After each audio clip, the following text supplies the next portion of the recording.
वर्ष 2020 में केंद्रीय कृषि अधिनियमों के खिलाफ किसान संगठनों ने प्रदर्शन किया था। वैसे ही हालात एक बार फिर से बनने के आसार हैं। आखिरकार ऐसे हालात क्यों बनने जा रहे हैं, इस तमाम जानकारी के लिए जुड़ते हैं अपने इंडिया के सीतापुर संवाददाता प्रियांशु मिश्रा के पास। तो प्रियांशु बताएं, आखिरकार वो फिर नौबत क्यों आने के आसार बन रहे हैं?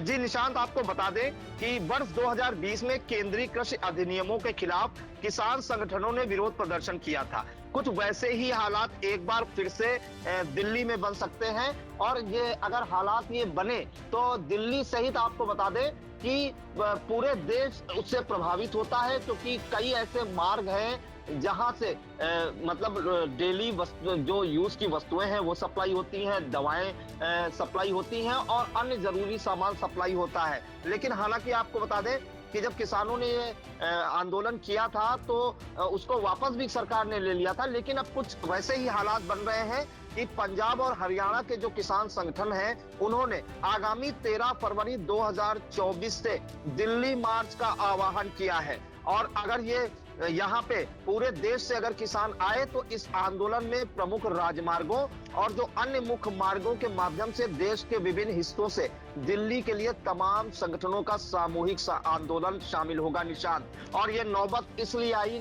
निशांत क्योंकि एक रिपोर्ट के मुताबिक आपको बता दें कि ये जो नौबत इसलिए आई कि नोएडा ग्रेटर नोएडा प्राधिकरण एनटीपीसी और अंसल बिल्डर के खिलाफ नोएडा के किसान 60 दिन से प्रदर्शन कर रहे हैं। उनके साथ 3 संगठन भी शामिल हैं।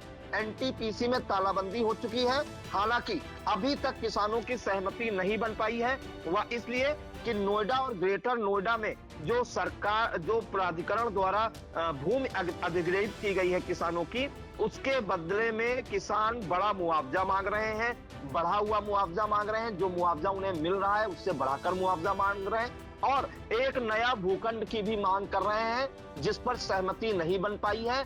तब किसान संगठनों ने ये ऐलान किया है पूरे देश के किसानों से कि 13 फरवरी 2024 को दिल्ली कूच करें। और ऐसी नौबत निशांत इसलिए आई कि रिपोर्ट के मुताबिक नोएडा जो है वो 81 गांवों की जमीन पर बसाया गया है।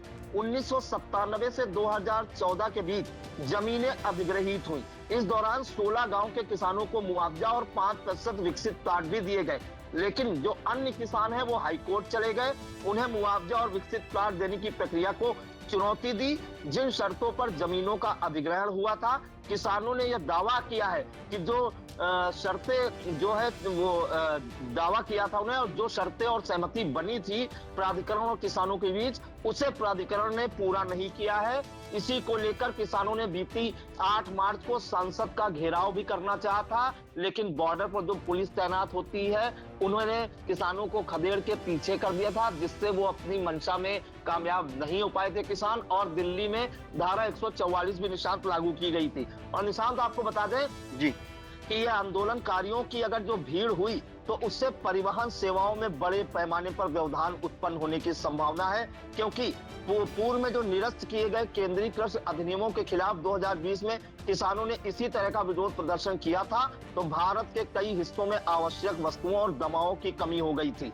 लेकिन इस बार अगर ऐसा हुआ तो फिर से वही हालात बन सकते हैं, जिसमें से आपको बता दें कि अधिकांश दवा जो निर्माण इकाइयां हैं पंजाब और जैसे उत्तरी राज्यों में है, हिमाचल और हरियाणा सहित जो अन्य राज्य हैं वहां दवाओं का वितरण मुख्य रूप से इसी मार्ग से होता है। इसके बाद आपको बता दें आपातकालीन दवाओं की जो अनुपलब्धता के कारण कई रोगियों को कठिनाई का सामना भी करना पड़ा था। जो दिल्ली की सीमाओं पर किसान आंदोलन के कारण मतलब बाधित हुआ था।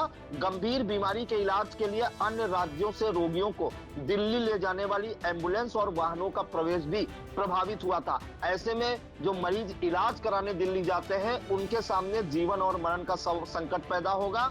अगर यह आंदोलन उसी तरीके से हुआ और ऐसा ही आंदोलन चला तो काफी दिक्कतें होंगी।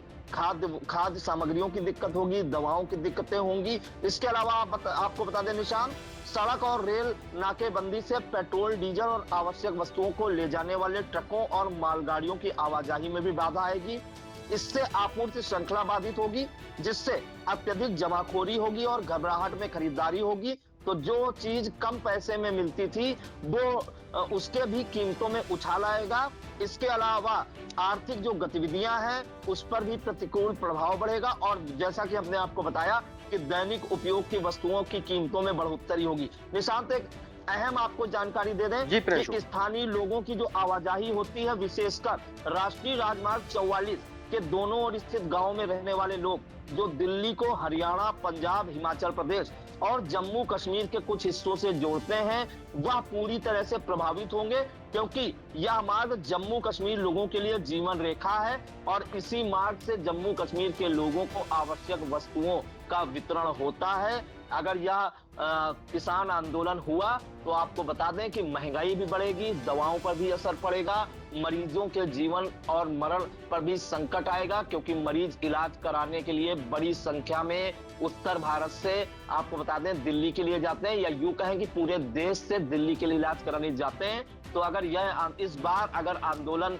वापस नहीं हुआ तो फिर 2020 जैसे हालात होंगे, क्योंकि 2020 ने सरकार ने इस बिल को वापस ले लिया था, लेकिन अब जो प्राधिकरण है वो किसानों की मांगे मानते हैं या नहीं, या आने वाले वक्त बताएगा। निशान जी बिल्कुल प्रियांशु, सही कहा आपने कि पंजाब और हरियाणा के कुछ संगठनों ने अगर 13 फरवरी 2024 को जो दिल्ली मार्च का आह्वान किया है, अगर ये जो आह्वान होगा इस आंदोलन से जो है प्रमुख राजमार्गों और सड़कों पे जो है हिस्सों में तमाम संगठनों का सामूहिक आंदोलन भी शामिल होने की बात कही गई है। और अगर ये आंदोलन हो जाता है तो बड़ी समस्या होती है, जिसके चलते आपको बता दें कि जो पहले 2020 में किसानों के द्वारा विरोध प्रदर्शन किया गया था, हालात वैसे ही बन सकते हैं अगर 13 फरवरी 2024 को ये दिल्ली मार्च का जो आह्वान हुआ है अगर वो किया जाता है तो। फिलहाल इस महत्वपूर्ण जानकारी के लिए प्रियांशु जी आपका बहुत बहुत धन्यवाद।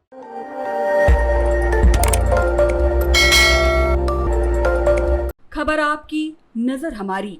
देखते रहिए आई इंडिया।